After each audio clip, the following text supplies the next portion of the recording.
অনেক অপেক্ষার পরে ধানুষ ও কৃতি সারন অভিনীত তেরে ইশক মে সিনেমাটি চলে এসেছে। তো আমিও চলে আসলাম এটার এক্সপ্লেইন নিয়ে। তোমাদের জন্য এত কষ্ট করে নতুন নতুন সিনেমার গল্প নিয়ে আসি, তাহলে তো একটা লাইক আমি আশা করতেই পারি। কোনো স্পয়লার না দিয়ে চ্যানেলটা সাবস্ক্রাইব করে চলো তাহলে গল্পের গভীরে ঢুকে পড়া যাক। সিনেমার শুরুতে এক পাইলট তার যুদ্ধ বিমানটা নিয়ে আগাচ্ছিল। যেতে যেতে সামনে সে বড় মাপের একটা প্লেন দেখতে পায়। এটা তার সন্দেহ মনে হয়, এজন্য ওদিকেই আগাতে থাকে। তবে কন্ট্রোল রুম থেকে ওই পাইলটটাকে বারবারই বারণ করা হচ্ছিল সেদিকে যাওয়ার জন্য, কিন্তু কোনো কিছুরই যেন তোয়াক্কা নেই ওর। নিজের ইচ্ছে মতো সে ওই প্লেনটার পিছে পিছেই যাচ্ছিল। ওর নাম শঙ্কর। অনেক করে বলার পরে সে বেসে ফিরে আসে। আসলে শঙ্কর যেদিকে যাচ্ছিল ওইটা হচ্ছে ইন্টারন্যাশনাল এয়ার, এজন্য পারমিশন ছাড়া ওইদিকে যাওয়া নিষেধ।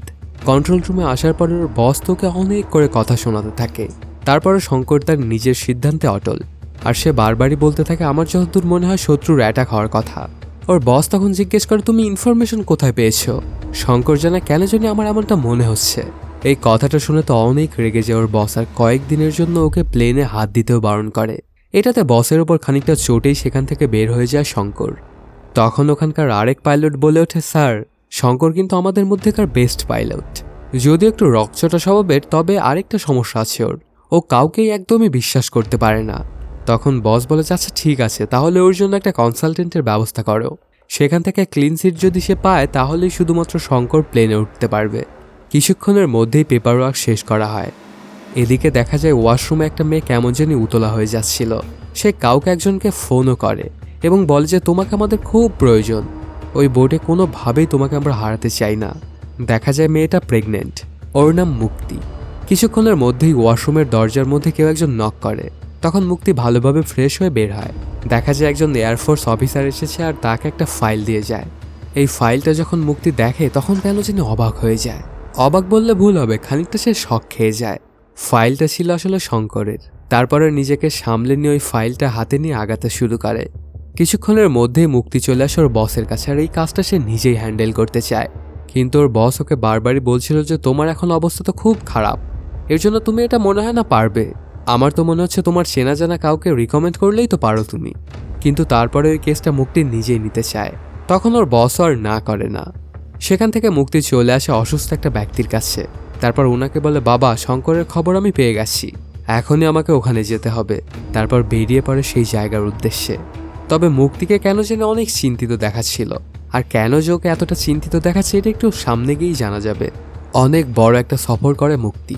তারপর চলে আসে সেই এয়ারফোর্স ক্যাম্পে। কিছুক্ষণের মধ্যেই সেখানে ডেকে পাঠানো হয় শঙ্করকে। শঙ্কর যখন ওখানে পেছনে এসে দাঁড়িয়েছিল তখন মুক্তি সামনের দিকে তাকিয়েছিল।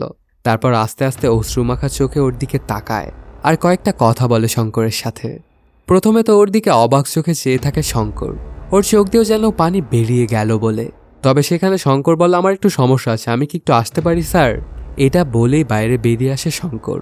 বাইরে আসার পরপরই কাহিনীটা চলে যায় ফ্ল্যাশব্যাকে। 7 বছর আগের কথা, দিল্লি শহরের কোনো একটা কলেজ। দেখা যায় শঙ্কর কাউকে একজনকে তাড়াচ্ছিল। ওর পিছে পিছে ছিল আরও অনেক ছেলেপেলেই। এগুলো সবগুলোই ছিল আসলে শঙ্করের চেলাপেলা। অনেকক্ষণ ধরেই তাড়ায় সেই ছেলেটাকে। তারপর সে জানের ভয়ে চলে আসে একটা অডিটোরিয়ামে। সেখানে আবার বক্তব্য দিচ্ছিল মুক্তি। আসলে আজকে সে থিসিস জমা দিতে এসেছে, আর ফাইনালি কিছু কথাও বলবে সে। মুক্তির মতে সকল ভায়োলেন্ট মানুষকে সঠিক পথে আনা সম্ভব, ওদের থেকে ভায়োলেন্সকে আলাদা করা পসিবল। এটা শুধু অনেকগুলো থেরাপি দিয়েই করা যেতে পারে, কিন্তু এটা অসম্ভব নয়। মুক্তির কথা শেষ হওয়ার আগেই সেখানে শঙ্কর তার দলবল নিয়ে চলে আসে এবং ওই ছেলেটাকে খুঁজতে শুরু করে।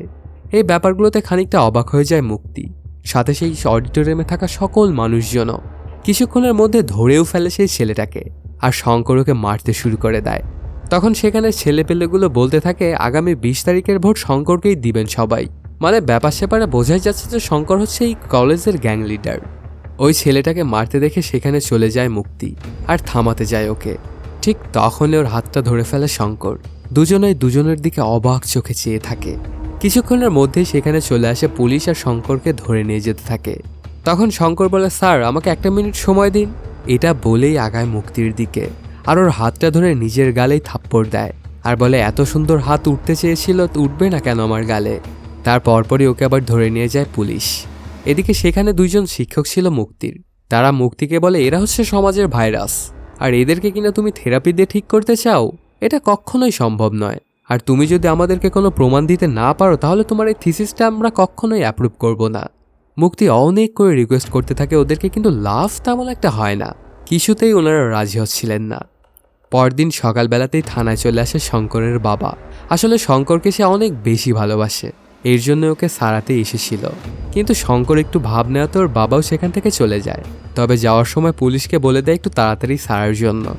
শঙ্করের বাবা সেখান থেকে চলে যাওয়ার পরপরই শঙ্কর খেয়াল করে দেখতে পায় বাহিরে বসে পুলিশের সঙ্গে কথা বলছে মুক্তি। এটা দেখে শঙ্করের একটু ভালোই লাগে। তারপর ওর সাথে একটু পার্সোনাল কথা বলতে চায় মুক্তি। পুলিশ সদস্যরা অবশ্য ওদেরকে একটু কথা বলার সুযোগও করে দেয়। তখন মুক্তি ওকে বলে, তোমাকে আমার প্রফেসর আর নালার কিরা বলেছে, তবে আমি এটা বিশ্বাস করি না। তোমাকে আমি ভালো মানুষ বানাতে পারবো, তবে আমার কিছু কথা তোমার মানতে হবে। যেমন সেদিন যাকে তুমি মারধর করেছিলে পাবলিকলি গিয়ে তার কাছে ক্ষমা চাইতে হবে তোমার। তারপর আমি আর তুমি সিঙ্গেল সেশনও করব, সাথে তোমাকে আমি কিছু টাস্ক দেব, সেগুলো তুমি কমপ্লিট করবে। তাহলেই তুমি একদম ভালো মানুষে রূপান্তরিত হতে পারবে। মুক্তির মুখে এসব কথা শুনে শঙ্কর হাসতে হাসতে বলে, এগুলো তাহলে বিয়ের আগে করবা নাকি বিয়ের পরে? তবে চাইলে তুমি আমার গার্লফ্রেন্ড হয়েও কিন্তু এগুলো করা সম্ভব, না হলে তো এমনি এমনি আমি তোমার কথা কেন মানব? তখন মুক্তি বলে, তুমি ভালো মানুষ হতে পারবে, এর জন্য তুমি আমার কথা মানবা। কিন্তু কোনোভাবেই কনভেন্স হয় না শঙ্কর। এরপর কেটে যায় কয়েকদিন। হঠাৎ করেই মুক্তি যখন ক্যাম্পাসে ঘোরাঘুরি করছিল তখন ওর গায়ে এসে একটা পটকা লাগতে লাগতে বেঁচে যায়। খেয়াল করে দেখতে পায় শঙ্কর পটকা নিয়ে ছেলেপেলের সাথে মজা নিচ্ছে। তখন গিয়ে ওকে বলে, তোমার সমস্যা কি বলো তো? শঙ্কর বলে, আমার তো অনেক সমস্যা, ভ্যালেন্টাইন ডে এগিয়ে আসতেছে, কিন্তু আমার তো কোনো গার্লফ্রেন্ড নেই। আর কেউ তো আমার কাঁধে এসে মাথা রেখে বলবে না যে কি সমস্যা তোমার, এত চিন্তা কেন করো তুমি, সব কিছু ঠিক হয়ে যাবে। এগুলো শুনে ওখান থেকে খানিকটা রাগান্বিত হয়ে চলে যায় মুক্তি আর নিচে গিয়ে একটা সিগারেট জ্বালায়। আর এদিকে শঙ্কর আবার তার কাজেই মনোযোগ দেয়। কিছুক্ষণের মধ্যেই দেখা যায় সেখানে আবার ফিরে আসে মুক্তি আর শঙ্করের কাঁধে হাত রেখে বলে, এত চিন্তা কেন করো, সব কিছু ঠিক হয়ে যাবে। কিন্তু আশপাশ থেকে শঙ্করের বন্ধুরা বলে যে কাঁধে হাত নয় তো কাঁধে মাথা রাখতে হবে। তারপর আবার সেটাই করে মুক্তি। এমনকি এই ভ্যালেন্টাইনে ওর সাথে ডেটেও যেতে বলে শঙ্করকে। কিন্তু মুক্তি সাফ সাফ জানিয়ে দেয় যে আমি কিন্তু এটা করবো আমার থিসিস করার জন্য। তখন শঙ্কর বলে, যদি আমি প্রেমে পড়ে যাই আর যদি তুমি আমাকে ধোকা দাও তাহলে কিন্তু আমি পুরো দিল্লি একদম জ্বালিয়ে দেব। মুক্তি তখন বলে যে তোমাকে প্রেমে পড়তে কে বলেছে, তুমি আমার মতো একটা এক্সপেরিমেন্ট করে নাও, এটাই জাস্ট। কিন্তু প্রথম তো এটার চান্স নিতে চায় না শঙ্কর। তখন মুক্তি যেতে যেতে বলে, সমস্যা নেই, তোমাকে না পেলে তো অন্যজনকে আমি পেয়েই যাবো এরকম। এটা শুনে চান্সটা নিয়ে নেয় শঙ্কর। তারপর থেকেই ওরা দুজনেই একসাথে ঘুরতে শুরু করে। মুক্তি আসলে ওর সাথে ঘুরছিল ওর রাগটা কমানোর জন্য, আর শঙ্কর ওর সাথে ঘুরছিল মুক্তিকে তার প্রেমে ফেলার জন্য। একদিন যখন ওরা বাসের মধ্যে করে যাচ্ছিল তখন মুক্তির হাতের উপর একটা ছেলে হাত রাখে। এটা দেখে অনেক রাগান্বিত হয়ে যায় শঙ্কর আর ওকে মারতে শুরু করে দেয়। তখন ওকে গিয়ে থামায় মুক্তি। এভাবে ওদের দুজনের দিন কাটতে শুরু করে। আস্তে আস্তে শঙ্কর ভালো মানুষে পরিণত হচ্ছিল। ও খুব একটা ঝগড়া বিবাদ করতো না। এভাবে কেটে যায় অনেক দিন। হঠাৎ করে একদিন মুক্তি শঙ্করকে নিয়ে চলে আসে ওর স্যারদের কাছে। কিন্তু এখানে এসেই শঙ্কর আবারও রেগে যায়। এখানে এসে ওর রাগার কারণটা ছিল ওর কাছে একটা কল আসে। সে জানতে পারে বাহিরে একটা ঝামেলা হয়েছে ওর বন্ধুর সাথে। সাথে সাথেই সেখান থেকে বেরিয়ে যায় শঙ্কর। তখন মুক্তি আবার ওনাদের কাছে ক্ষমা চায় আর শঙ্করের পিছে পিছেই যায়। দেখা যায় একটা জায়গায় ঝামেলা করছিল শঙ্কর, আর ওর বাকি ছেলে পেলে একটা বাস ভাঙচুর করছিল। তখন সেখান থেকে মুক্তি শঙ্করের হাত ধরে টেনে নিয়ে যেতে থাকে। তারপর বাস ড্রাইভারের কাছে নিয়ে আসে আর ওর কাছে ক্ষমা চাইতে বলে, কিন্তু ক্ষমা চায় না শঙ্কর। তখন মুক্তি আবার ওই ড্রাইভারটাকে বলে শঙ্করকে চড় মারার জন্য। ড্রাইভারটা প্রথমে না করলে একটু সাহস করে যখন মারতে যায় তখন শঙ্করকে কষে লাগিয়ে দেয় একটা থাপ্পড়। তারপর আবারও ড্রাইভারকে চড় মারার জন্য বলে মুক্তি, আর এবার এনশিওর করে যে এবার শঙ্কর ওকে কিছুই করবে না। ড্রাইভারটা যখন আবার ওকে মারতে যায় তখন ওকে অনেক মার দেয় শঙ্কর। এবার মুক্তি খানিকটা রেগে যায় আর বলে, তোমাকে আমি এতদিন ধরে কি শেখালাম, আমার থিসিসটা তুমি একদম নষ্ট করো না, অনেক কষ্ট করেছি আমি এই থিসিসের জন্য। তখন দুজনে কথা বলার জন্য ওখানে দুটো চেয়ার আনা হয়। একটা চেয়ারে বসে শঙ্কর আর আরেকটা চেয়ারে বসে মুক্তি। তখন শঙ্কর বলে, এগুলোতে আমি বোর হয়ে গেছি, এই 2 মাস ধরে ভালো মানুষ হওয়ার অ্যাক্টিং করেই যাচ্ছি আমি, এগুলো আমার দ্বারা আর হবে না, আমার ফান চাই। কিছুক্ষণ চিন্তা করার পরে মুক্তি বলে, আচ্ছা ঠিক আছে আমি দেব তোমাকে ফান, তবে তার আগে তোমাকে আমার একটা শর্ত মানতে হবে, সেই ড্রাইভারের হাতে চড় খেতে হবে তোমাকে। এতক্ষণে সেখানে মুক্তির ওই 2 শিক্ষকও চলে এসেছিল। সবার সামনে ওই ড্রাইভারটা কষে একটা চড় লাগিয়ে দেয় শঙ্করকে। তারপরেও শঙ্কর কিছুই বলে না ওনাকে। এজন্য সবাই শঙ্করকে বাহবা দিতে থাকে। কিছুক্ষণ পরেই মুক্তি শঙ্করকে টানতে টানতে নিয়ে চলে আসে একটা রুমের মধ্যে। তারপর নিজের টি শার্টটা খুলে ফেলে আর বলে আয় ফান কর আমার সাথে তুই। কিন্তু এগুলো করতে চায় না শঙ্কর আর সেই রুম থেকে বের হয়ে যায়। তখন টি শার্টটা আবার পরে ওর পিছে পিছেই চলে আসে মুক্তি আর বলতে থাকে কি রে কি হলো তোর, তুই না বারবার বলতেছিলি যে ফান করবি তুই আমার সাথে, তাহলে এখন কর, এখন কি হলো তোর।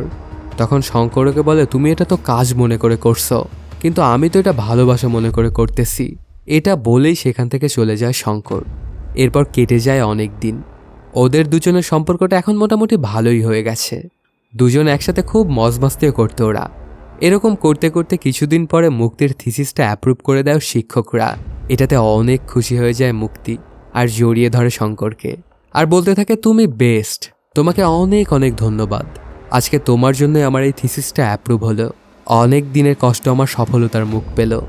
ওর মুখে এসব কথা শুনে কেন জানি কান্না করে দেয় শঙ্কর আর বলতে থাকে আমার যখন 10 বছর বয়স তখন আমার মা মারা গিয়েছিল। একদিন আমি বাড়িতে এসে দেখতে পাই আমার মা আর নেই। পাশের বাড়ির 5 বছর বয়সী ছোট্ট বাচ্চাটাকে আগুন থেকে বাঁচাতে গিয়ে মারা গিয়েছিল আমার মা।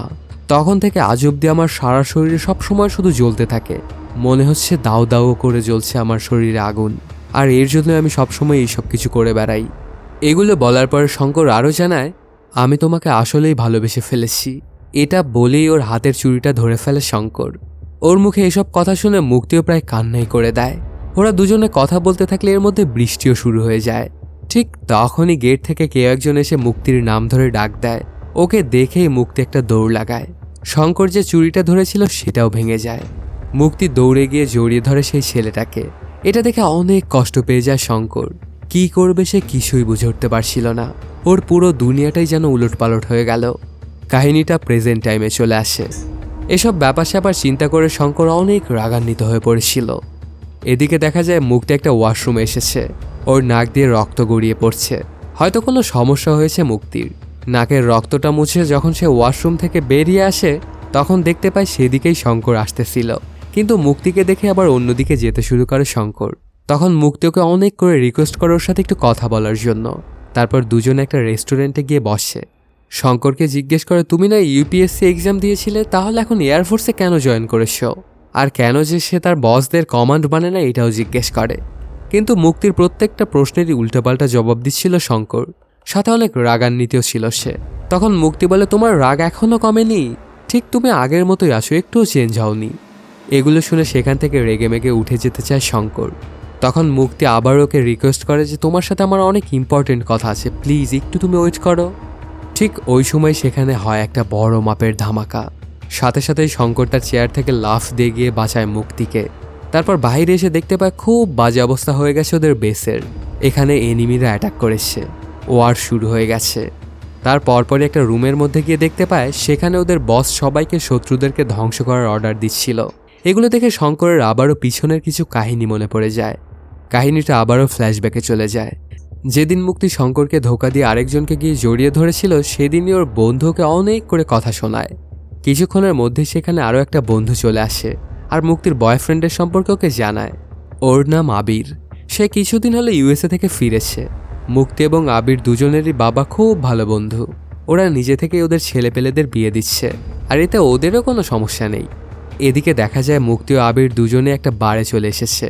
ওরা দুজনে গল্পগুজব করতে থাকলে হঠাৎ করেই সেখানে এন্ট্রি নেয় শঙ্কর আর বলতে থাকে আবির তুমি ভালো ছেলে, আমিও ভালো ছেলে, কিন্তু তুমি প্রথম থেকেই ভালো ছিলে, আর আমি নতুন নতুন ভালো হয়েছি।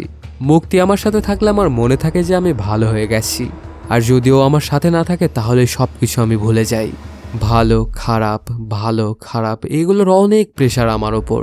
এখানে আমি শুধু এই প্রেশারগুলোই ট্রান্সফার করতে এসেছি, ব্যাস। তোমরা ভালো মানুষ, তোমরাই রাখো এই ভালো মানুষই, আমি আর একদমই নিতে পারছি না এগুলো। এটা বলেই আবিরের গায়ে কিছুটা মদ আর নিজের গায়েও নেয় কিছুটা। তারপর হাতে নিয়ে নেয় একটা দেশলাই। মুক্তি আবিরকে বারবারই বলছিল তুমি একদমই ভয় পেও না, আমি ওকে খুব ভালো করে চিনি, আগুনও লাগাবে না। তখন শঙ্কর আবিরকে বলে মুক্তিকে তুমি বলে দাও যে বর দুইটা, যদি সে আমাকে চুজ করে তাহলে তোমাকে যেন সে আগুন ধরিয়ে দেয়, আর যদি তোমাকে চুজ করে তাহলে যেন সে আমাকে আগুন ধরিয়ে দেয়। এটা বলেই সেখান থেকে চলে যায় শঙ্কর। এসব ব্যাপারগুলো ঘটে যাওয়াতে অনেকটাই কষ্ট পেয়ে যায় মুক্তি।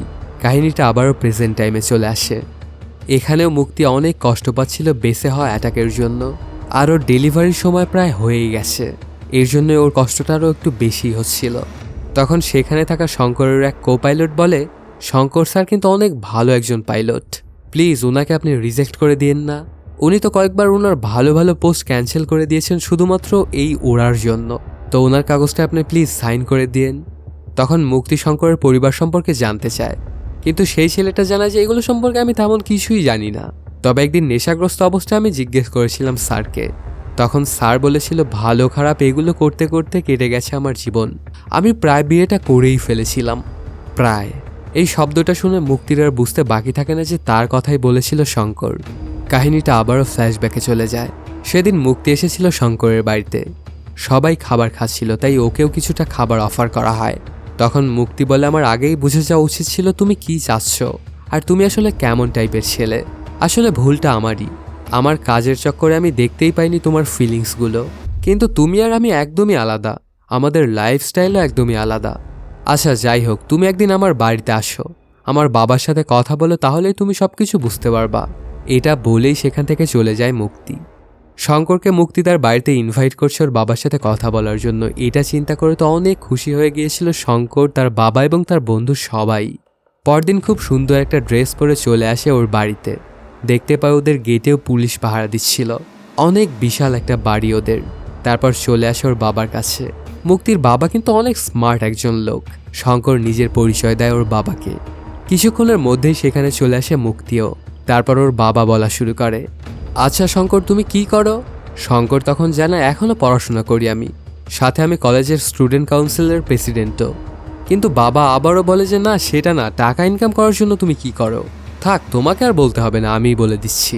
ক্যান্টিন থেকে চাঁদা ওঠাও, সাথে কলেজের আরও বিভিন্ন প্রোগ্রাম থেকেও তুমি চাঁদা ওঠাও, আর এটাই হচ্ছে তোমার ইনকাম। তোমার কি কোনো ধারণা আছে যে আমি কে? তখন শঙ্কর ওনার নামটা বলে, কিন্তু উনি আরও রাগান্বিত স্বরে বলে, শুধু নাম নয়, নামের নিচে কি পদবি আছে সেটা কি তুমি খেয়াল করে দেখেছ? কিন্তু শঙ্কর সেটা বলতে পারে না। তখন ওকে অনেক জোরে একটা ধমক দেওয়ার বাইরে পাঠায় সেটা আবার দেখে আসার জন্য। শঙ্কর গিয়ে সেটা আবার দেখে আসে কোনো রাগ না করেই। সেখানে গিয়ে দেখতে পায় IAS জয়েন্ট সেক্রেটারি। তারপর এসে আবার সেটা বাবাকে বলে। তখন তিনি জানায়, আমি তোমার জায়গা থেকে এই জায়গায় এসেছি, তারপরে আমি বিয়ের কথা চিন্তা করেছি, আর তুমি কিনা এক লাফেই আমার জায়গায় চলে আসতে চাইছো। এই জন্য তুমি আমার মেয়েকে ভালোবেসেছো, তাই না? আরও অনেক কথা শোনায় বাবা ওকে। তোর মতো ছোট লোকের সাথে আমি আমার মেয়ের বিয়ে কোনো দিনও দেব না। তখন শঙ্করও খানিকটা রাগান্বিত হয় আর বলে যে আমি আপনার জায়গায় গিয়ে দেখাবো, যদি আমি আপনার জায়গায় যেতে পারি তাহলে তো বিয়ে দিবেন আপনার মেয়েকে আমার সাথে। বাবা জানায়, তাহলে তো তোকে UPSC এক্সাম দিতে হবে, সেটার 3টা ধাপ রয়েছে, প্রিলি, মেইনস আর ইন্টারভিউ। তুই যদি শুধু প্রিলিটাও পাশ করতে পারিস তাহলেই আমার সাথে কথা বলতে পারবি তুই। কিছু না বুঝেই ওনার চ্যালেঞ্জটা অ্যাকসেপ্ট করে নেয় শঙ্কর। তারপর বাড়ি থেকে যখন বের হয়ে যাচ্ছিল তখন সেখানে আবার মুক্তিও চলে আসে আর বলে, কেন তুমি এমন পাগলামি করছো? তুমি এমনিতেই আমার জন্য অনেক কিছু করে ফেলেছো, আর প্রত্যেক বছরই 15 লাখ শিক্ষার্থী পরীক্ষা দেয়, প্রিলি কমপ্লিট করতে পারে মাত্র 1% মানুষ। তুমি এটা করতে পারবে না, আমি খুব ভালো করেই জানি। তখন অনেক ইমোশনাল হয়ে শঙ্কর বলে, তোমার জন্য আমি পশু থেকে মানুষ হয়ে গেলাম, আর পরীক্ষা তো কোনো ব্যাপারই নয়। তোমার বাবা যাই বলুক না কেন, আমরা যে গরিব এটা তো তোমার চোখে বাঁধেনি, তাই না? আমার বাড়িতে গিয়ে সেখানকার পরিবেশ দেখে তোমার তো বমি বমি ভাব আসেনি, তাই না? আমার ঘরটাকে তো একদমই তোমার কুকুরের বাসস্থানের মতো মনে হয়নি, তাই না? এরপর তোমার ফোনে যেই দিনে আমার কল আসবে সেদিন তুমি বুঝতে পারবা যে আমি প্রিলিতে পাশ করেছি। এটা বলেই সেখান থেকে চ্যালেঞ্জটা নিয়ে চলে আসে শঙ্কর। সেখান থেকে শঙ্কর সোজা চলে আসে বাবার কাছে আর কিছু টাকা চায় বই কেনার জন্য। বাবা তখন বলে, তুই তো গেলি বিয়ের কথা পাকা করতে, তাহলে এখন বই কিনবি কেন? শঙ্কর যখন সবকিছু খুলে বলে তখন বাবা তো অবাক হয়ে যায় আর বলে, তুই ওই পরীক্ষা দিবি? শঙ্কর তো ঠিকঠাকভাবে বলতেও পারে না যে ও UPSC পরীক্ষা দেবে। তখন বাবা ওর মজা উড়িয়ে সেখান থেকে চলে যায়। তারপরও শঙ্কর অনেকগুলো বই কিনে আনে আর শুরু করে দেয় পড়াশোনা। প্রথম তো সে খুব একটা পড়তে পারতো না, কিন্তু সময় যতই যেতে থাকে ওর পড়ার গতি ততই বাড়তে থাকে। কেটে যায় অনেক দিন। এখন শঙ্কর খুব ভালোই পড়াশোনা করে। দেখতে দেখতে চলে আসে ওর পরীক্ষা। খুব ভালোই পরীক্ষা দেয় শঙ্কর। এরপর রেজাল্টের দিনে সবার মতো সেও যায় রেজাল্ট দেখার জন্য। পাশ করেছে শঙ্কর। এই জন্য অনেক খুশি হয়ে বৃষ্টির মধ্যে নাচতে নাচতে চলে আসে বাবার কাছে আর বলে, বাবা আমাদের বাড়ির বাহিরে একটা নেম প্লেট লাগাও, 1 বছরের মধ্যে আমি IAS অফিসার হয়ে দেখাচ্ছি। বাবা বুঝতে পারে যে পাশ করেছে ওর ছেলে। এবার তো মুক্তিকে পেতে আর কোনো সমস্যাই নেই শঙ্করের। এজন্য বাবা, বন্ধু, শঙ্কর 3জনে মিলে সুন্দর করে সাজগোজ করে রওনা দেয় মুক্তির বাড়ির উদ্দেশ্যে। এদিকে দেখা যায় মুক্তির বাড়িতে একটা ফাংশন চলছিল। সেখানে বিভিন্ন রকম কথাবার্তা বলে মুক্তি। তারপর সবার সাথে পরিচয় করিয়ে দেয় যে সে কাকে বিয়ে করতে চলেছে। এই ছেলেটা ওর সাথে কলেজেই পড়াশোনা করত, ওর নাম জোসি। ওর ব্যাপারে আরও অনেক ভালো ভালো কথা বলতে থাকে মুক্তি, কিন্তু সে খেয়ালই করেনি ততক্ষণে সেখানে চলে এসেছিল শঙ্কর। তারপর মুক্তির ফোনটা বেজে ওঠে। সে খেয়াল করে দেখতে পায় শঙ্কর কল দিয়েছে। 3 বছর পরে শঙ্কর কেন তাকে ফোন দিচ্ছে। তখন মুক্তির মনে পড়ে যায় শঙ্কর ওকে বলে গিয়েছিল যে যেদিন তোমার ফোনে কল আসবে সেদিন তুমি বুঝে নিও যে আমি প্রিলি পাস করেছি। তারপর এদিকে তাকিয়ে দেখতে পায় শঙ্কর দাঁড়িয়ে আছে। এই ব্যাপারটাতে শঙ্কর অনেক কষ্ট পেয়ে যায়। সেখান থেকে ওর বাবা আর বন্ধুকে টেনে নিয়ে বাড়িতে চলে আসে। তখনই মুক্তি গিয়ে তার ল্যাপটপটাতে চেক করে দেখতে পায় শঙ্করের রেজাল্ট আসলেই পাশ করেছে সে। এতে অনেকটাই ইমোশনাল হয়ে যায় মুক্তি। এদিকে ওরা 3 জন শঙ্করের বাড়িতে এসে পৌঁছে। হঠাৎ করেই শঙ্কর ওর বাবা এবং বন্ধুকে ঘরের মধ্যে আটকে দেয় এবং বেরিয়ে চলে আসে মুক্তির বাড়িতে। ওর হাতে ছিল অনেকগুলো ধামাকা। তারপর এক এক করে সেগুলো ফাটাতে শুরু করে দেয় শঙ্কর। কিছুক্ষণের মধ্যে পুরো জায়গাটা আগুনে ছেয়ে যায়। সবাই অনেক চিল্লাচিল্লি এবং দৌড়াদৌড়ি করতেছিল। ব্যাপারটা যখন মুক্তি দেখতে পায় তখন চলে আসে শঙ্করের কাছে আর ওকে জড়িয়ে ধরে। কিন্তু শঙ্কর পুরো ভায়োলেন্ট হয়ে গিয়েছিল, সে কোনো কথাই শুনবে না। তারপরে অনেক কষ্টে মুক্তি ওকে নিয়ে চলে আসে ছাদে আর বলতে থাকে তুই এগুলো কেন করছিস? তোর 3 বছরের এই মেহনত পুরো পানিতে চলে যাবে। তোর নামে একবার যদি কেস হয়ে যায় তাহলে তুই একদমই আর আইএএস অফিসার হতে পারবি না। কিন্তু এগুলোর কিছুই তোয়াক্কা করে না শঙ্কর আর বলতে থাকে তোর বাবার সাথে আমার যে ডিল হয়েছিল সেটা সম্পর্কে তুই তো খুব ভালো করেই জানতি। যদি আমাকে তুই পছন্দ নাই করতিস তাহলে তুই সেদিনই তো আমাকে বারণ করে দিতে পারতি, তাহলে আজকে আমার এই পর্যায়ে আসতে হতো না। মুক্তি তখন বলে আমি বলতে চেয়েছিলাম তোকে, কিন্তু তোর তো আবার না শোনার অভ্যাস নেই। তুই কোনোদিনও মেনে নিতে পারতি না এই কথাটা। আর এখন তো তোর লাইফ ভালো হতে যাচ্ছে, তাহলে সমস্যাটা কোথায়? কিন্তু শঙ্কর বলে সমস্যা হচ্ছে তুই। আমার ভালো লাইফের কোনো দরকার নেই, শুধু তোকে পেলেই চলবে। এই সব কিছুই তো আমি তোর জন্য করেছি, ভালো লাইফ পাওয়ার জন্য নয়। আমাকে যে তোর পছন্দ হয়নি এটা তুই আমাকে আগেই বলে দিতিস। আচ্ছা সত্যি সত্যি তুই আমাকে একটা কথা বলতো, আমাকে কি তুই একদিনের জন্য ভালোবাসিস নি?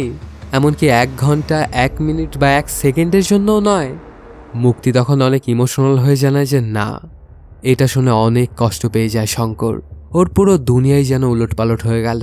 কার জন্য সে এত কষ্ট করছে, কি করবে সে কিছুই বুঝে উঠতে পারছিল না। ওরা যখন ছাদে এসেছিল তখন ছাদের দরজাটাও আটকে দিয়েছিল। কিছুক্ষণের মধ্যেই সেই দরজার বাহিরে অনেকগুলো পুলিশ নিয়ে চলে আসে মুক্তির বাবা। এদিকে তো খুব বাজে অবস্থা হয়ে গেছে শঙ্করের। সে শুধু বারবারই বলছিল আমার গোটা শরীর জ্বালাপোড়া করছে, ঠিক আগের মতোই। তুই কিছু একটা কর মুক্তি, হয়তোবা তুই আমাকে গুলি করে দে, না হয় তুই আমাকে কিস কর, আর তা না হলে ছাদ থেকে একসঙ্গে আমার সাথে পড়ে মারা যা। এটা শুনে মুক্তি বলে আমি তোর সাথে কোনো ট্রাই করতে পারবো না। আর তুই আমাকে ভালোবাসতে পারিস, সেতে আমার কোনো সমস্যা নেই, কিন্তু তুই আমার থেকে রিটার্ন ভালোবাসা পাবি এটার কখনো আশা করিস না। এই কথাটা শুনে কেন জানি শান্ত হয়ে যায় শঙ্কর আর গিয়ে পুলিশের কাছে ধরা দেয়। পরদিন সকালবেলাতে দেখা যায় মুক্তির বাড়ির সবকিছুই পরিষ্কার পরিচ্ছন্ন করা হচ্ছিল। ঠিক তখনই শঙ্করের বাবা চলে আসে ওদের বাড়িতে আর মুক্তির বাবাকে কেসটা উঠিয়ে নেওয়ার কথা বলে।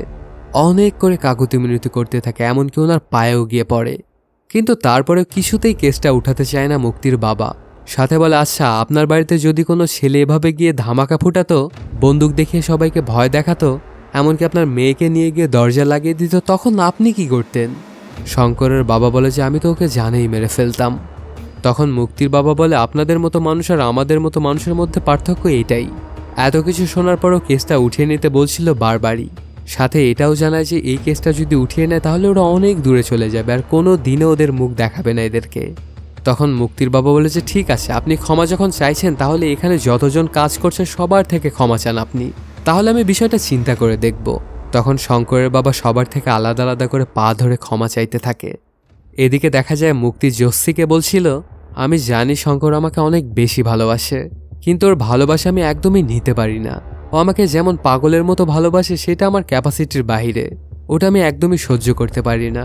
আর ওকে আমি রিটার্নে এতটা ভালো কখনোই বাসতে পারবো না। এজন্য আমি বাবাকে বলেছিলাম ওকে একটা টাস্ক দেওয়ার জন্য, যেটা হয়তোবা শঙ্কর পুরো করতে পারবে না আর আমাকে ভুলে যাবে। আর যদি পুরো করেও ফেলে তারপরেও তার জীবনটা তো ভালো হয়ে যাবে। কিন্তু কি থেকে কি হয়ে গেল। এদিকে শঙ্করের বাবা সবার পা ধরে ক্ষমা চাইছিল। তখনই সেখানে চলে আসে মুক্তি আর নিজের বাবার উপরে অনেক ক্ষেপে যায়। তখন তিনি জানায় এখনও আমি এফআইআর ফাইল করিনি, অমুক পুলিশ স্টেশনে তোমার ছেলেকে রাখা আছে, সেখান থেকে নিয়ে চলে যাও। তবে তোমাকে এবং তোমার ছেলেকে যেন আমি দিল্লিতে আর কোনো দিনও না দেখি। তারপর সেখান থেকে বাবা সোজা চলে আসে থানায়, আর শঙ্করকে ছাড়িয়ে নিয়ে বাড়ির উদ্দেশ্যে রওনা হয় ওদের স্কুটিতে। রাস্তায় যেতে যেতে বলতে থাকে, যখন তুই অনেক ছোট ছিলি তখন আমার সাইকেলে উঠে সবসময় বলতি আরও জোরে আরও জোরে। আমিও আমার সাধ্য অনুযায়ী চেষ্টা করতাম। আমার একটা স্বপ্ন ছিল যে তোকে বিশ্বের সবচাইতে দ্রুতগামী প্লেনে চড়াবো, তখন আমি বলবো আরও জোরে আরও জোরে। এটা বলতে বলতে ওদের গাড়িটা অ্যাক্সিডেন্ট হয়ে যায় আর মারা যায় শঙ্করের বাবা। এমনিতেই তো শঙ্করের অবস্থা অনেক খারাপ ছিল, তার উপরে ওর বাবা মারা গেল, এতে আরও বেশি বাজে অবস্থা হয়ে যায় শঙ্করের। সে একদম পুরোপুরি ভেঙে যায়। এদিকে শঙ্কর তার বাবার শেষ কার্য সম্পন্ন করছিল, আর অন্যদিকে মুক্তির বিয়ের কার্যক্রম চলছিল। শঙ্করের বাবার শেষ কার্য সম্পন্ন হওয়ার পরপরই সে জানতে পারে মুক্তির বিয়েটা এখনো হচ্ছেই। পরদিনই মুক্তির হলুদ সন্ধ্যা চলছিল, সেখানে চলে আসে শঙ্কর। ওকে দেখে তো সবাই ভয় পেয়ে যায়। সবাই মনে মনে ভাবছিল যে হয়তো বা আবারও কোনো না কোনো কাণ্ড করতে এসেছে সে। কিন্তু শঙ্কর এবার সরাসরি যায় মুক্তির কাছে, আর গিয়ে ওর মাথায় পানি ঢেলে দেয়। সাথে বলে, বাবার ক্রিয়াকর্ম করতে গিয়েছিলাম আমি গঙ্গায়, সেখান থেকে এই পানিটা এনেছি তোর জন্য। নতুন জীবন শুরু করতে যাচ্ছিস তো পুরনো পাপটা তো আগে ধুয়ে নে। এটা বলেই সেখান থেকে চলে যায় শঙ্কর। এই ব্যাপারগুলো ঘটে যাওয়াতে অনেক কষ্ট পেয়ে যায় মুক্তি। তারপরে সে বিয়ের মণ্ডপ পর্যন্ত পৌঁছায়, কিন্তু যখন বিয়ের কার্যক্রম প্রায় শেষই হয়ে গেছে তখন আর এক ধাপও দেয় না মুক্তি। আর সেখান থেকে বিয়েটা ক্যান্সেল করে চলে আসে শঙ্করের বাড়িতে। এসে দেখতে পায় ওর বাড়িতে তালা মারা। অন্যদিকে দেখা যায় কোনো একটা ছাদের উপরে বসে শঙ্কর নিজের হাতে বন্দুক নিয়ে মরতে চাইছে। তখন ওর মাথার ওপর দিয়ে একটা প্লেন চলে যায়। এটাতে বাবার বলে যায় কথাটা মনে পড়ে যায় শঙ্করের, আর সে মারা যায় না। এদিকে ওকে হারানোর কষ্টে পুরোপুরি একদম নেশাখোর হয়ে যায় মুক্তি। শঙ্করও চলে আসে এয়ারফোর্সের ট্রেনিং নেওয়ার জন্য। এদিকে শঙ্করের ট্রেনিং চলতে থাকে, আর অন্যদিকে মুক্তির নেশা। কাহিনীটা প্রেজেন্ট টাইমে চলে আসে। যে রুমের মধ্যে মুক্তি ছিল সেখানে চলে যায় শঙ্কর, আর ওর থেকে একটা সাইন চায়। কারণ মুক্তি যদি সাইন দিয়ে দেয় তাহলেই শুধুমাত্র শঙ্কর পাইলট হিসেবে আবার ফিরতে পারবে, আর যদি সে সাইনটা না করে তাহলে আর কোনো দিনও সে পাইলট হিসেবে ফিরতে পারবে না। এজন্য অনেক করে মুক্তির থেকে একটা সাইন চায় শঙ্কর, কিন্তু কিছুতেই মুক্তির সাইনটা করতে চায় না। কারণ সে খুব ভালো করেই জানে যদি সে সাইনটা করে তাহলে চিরদিনের জন্য শঙ্করকে সে হারিয়ে ফেলবে। যুদ্ধে গেলে শঙ্কর আর ফিরে আসবে না।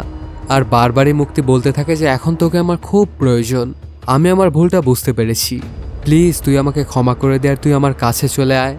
কিন্তু কোনোভাবেই মানতে চায় না শঙ্কর। ওরা দুজনে যখন কথাবার্তা বলছিল তখন হঠাৎ করে দেখা যায় মুক্তির দুই হাত রক্তে লাল হয়ে গেছে। তারপর শঙ্কর ভালো করে খেয়াল করে দেখে মুক্তির বাচ্চা হতে চলেছে, এই জন্যই রক্ত কাটছে ওর।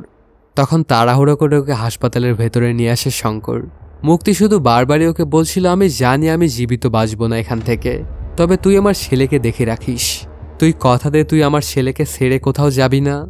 তখন শঙ্করও ওকে কথা দেয়, আর ঠিক এই কারণে মুক্তি ওর সাইনটা করে দেয়। সাথে সাথেই সেই পেপার নিয়ে সেখান থেকে শঙ্কর চলে আসে ওর বসের কাছে। বস এবার ওকে বিমানে হাত দেওয়ার পারমিশন দেয়। এদিকে চলছিল যুদ্ধ। সেখানে যাওয়ার জন্য একটা ফাইটার প্লেনে চড়ে বসে শঙ্কর। যুদ্ধে ওদের অবস্থান খুবই খারাপ ছিল, সামনে বিশাল বড় একটা যুদ্ধ জাহাজ। যদি এটা কোনোভাবে ধ্বংস না করা যায় তাহলে কোনোভাবেই জিততে পারবে না তারা।